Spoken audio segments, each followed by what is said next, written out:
بسم اللہ الرحمن الرحیم نحمدہ ونستعینہ ونصلی علی رسولہ الکریم۔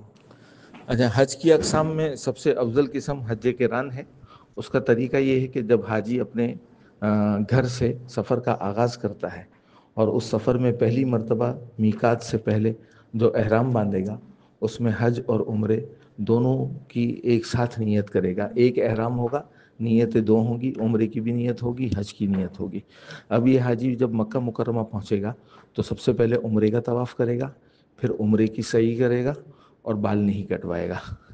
اس کے بعد یہ طواف قدوم کرے گا اور حج کی سعی کر لے گا۔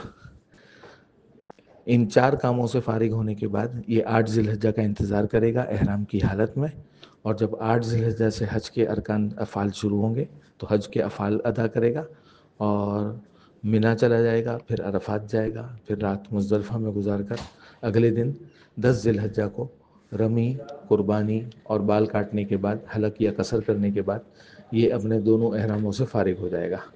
یہ حج قران کا مختصر طریقہ ہے۔ فضیلت کے اعتبار سے جو حج کی دوسری قسم ہے وہ حج تمتع ہے۔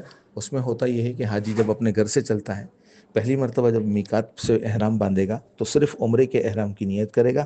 مکہ مکرمہ پہنچ کر عمرے کا طواف کرے گا، پھر عمرے کی سعی کرے گا اور بال کاٹ کر حلق یا قصر کر کر احرام سے فارغ ہو جائے گا۔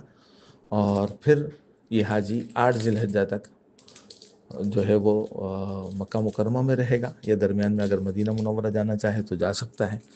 8 ذی الحجہ کو یہ اپنے ہوٹل ہی سے، جو کہ حدود حرم کے اندر ہوگا، وہاں سے حج کا احرام باندھ لے گا، اور حج کا احرام باندھنے کے بعد یہ مینا جائے گا، پھر عرفات جائے گا، پھر مزدلفہ جائے گا، اور 10 ذی الحجہ کو رمی، قربانی اور بال کاٹنے کے بعد، حلق یا قصر کرنے کے بعد حج کے احرام سے فارغ ہو جائے گا۔ فضیلت کے اعتبار سے جو تیسرا نمبر ہے وہ حج افراد کا ہے۔ اس میں یہ کہ حاجی جب اپنے گھر سے چلے گا اور اس سفر میں جب پہلی مرتبہ میقات سے پہلے احرام کی نیت کرے گا تو صرف حج کے احرام کی نیت کرے گا۔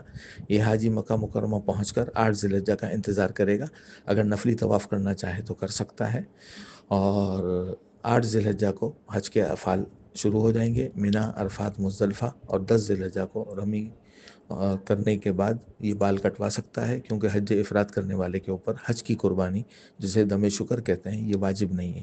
اگر کرنا چاہے تو افضل ہے، نہ کرے تو کوئی حرج نہیں۔